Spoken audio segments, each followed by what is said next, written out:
Muy buenas tardes, compañeros. En el día de hoy, mi compañero Adolfo Arellano, Steven Moreno y yo, Miguel Ángel Chávez, les presentaremos nuestro video presentación sobre la introducción a la literatura.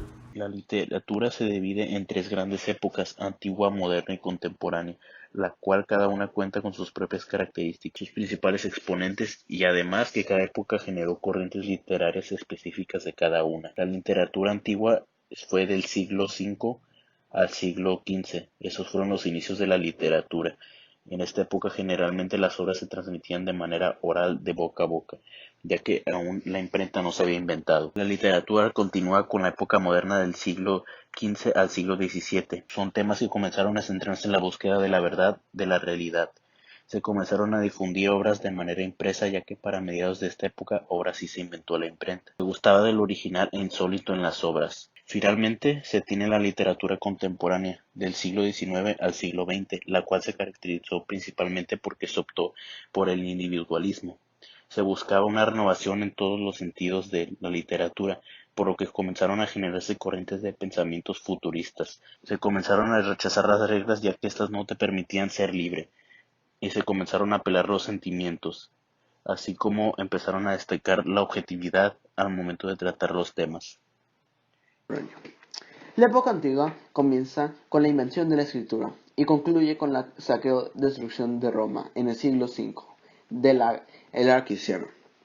Las principales características de esta época literaria es que la mayoría son escritas en griego o romano y tienen muchas preferencias a estas dos diferentes culturas, así que estos son los principales que se han conservado a estos tiempos. Y las mayores de estas obras son teatrálicas. Muy populares en estos tiempos eran las comedias o dramas. Después seguimos a la medieval del siglo V al XV y dura.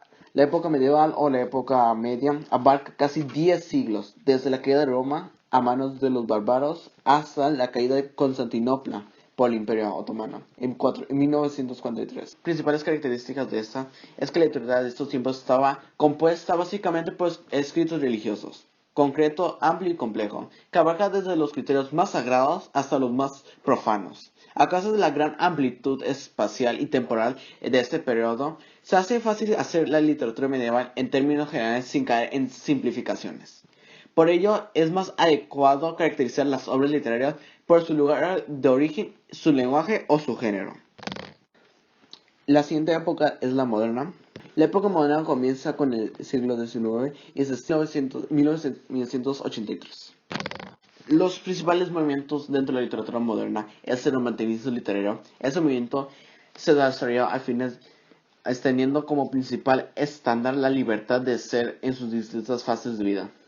La literatura moderna comienza con la Revolución Francesa y abarca el siglo XX y XXI. Una de las principales características es la postmodernidad, transvanguardia, desconstrucción y metanarrativa. La transformación narrativa en esta época se sometió a todo tipo de experimentaciones, cuestionando del narrador, el protagonista, de la necesidad o no la que necesitaba el argumento o hijo conductor de hechos, que pase algo que no pase nada. Modificaciones de tradición estructural narrativa, eclipse, flashbacks e incluso gramática, uso forzado de estilos directos, estilos indirectos, estilos directos libres y monólogo interior, etc. Transcribió por diferentes trayectorias en la literatura de cada una de las lenguas y culturas de mayor desarrollo. Y la transformación del teatro. Desde los siglos XVIII, del teatro se transforma con las aportaciones de Noruego Henry Ibsen, el sueco Amsterdam, y los ingenieros Brendan Shaw y Oscar Wilde, los españoles Van Inclán y Francisco García Lorca.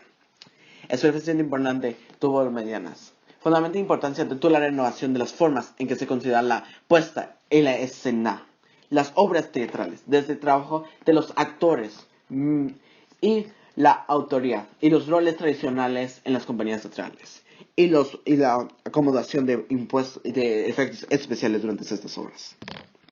Y estas serían todas las épocas Los literarias. principales movimientos literarios clásicos son el grecorromano, el renacimiento, el realismo, neoclasicismo, naturalismo y modernismo. Estos se basan en las diferentes formas para el estudio de la literatura, que se clasifica en clasicismo, que se expresó en todos los dominios del arte, desde la arquitectura, la música, la pintura y la literatura. Neoclasicismo, que tuvo su origen en Francia a finales del siglo XVII, romanticismo, que se inició a principios del siglo XIX, y el modernismo, que surge a finales del siglo XIX. Ambas tienen diferentes formas de expresión, pero al final la idea es una sola, que es el estudio del arte en las diferentes épocas. A lo largo del tiempo, en el campo de la literatura, como el de las demás artes, se distinguen por periodos marcados por acontecimientos históricos trascendentes que hacen la distinción entre ellos. Sin embargo, desde la época antigua, quien adoptase el modelo clásico se obliga a respetar el uso de los recursos propios de los géneros y al obedecer los lineamientos formales y temáticos que se exigían en cada tipo de composición.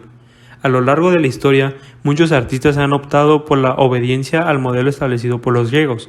Otros, por el contrario, lo han evitado deliberadamente por razones que van desde la búsqueda de originalidad hasta factores de tipo religioso o político.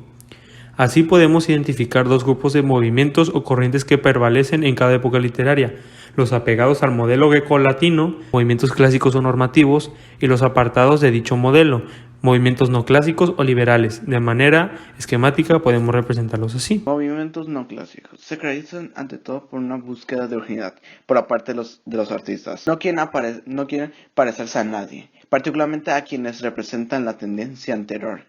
Hay una rebeldía contra lo establecido y un afán de libertad que conduce al despego a las normas y que a veces se convierte en franca arbitrariedad.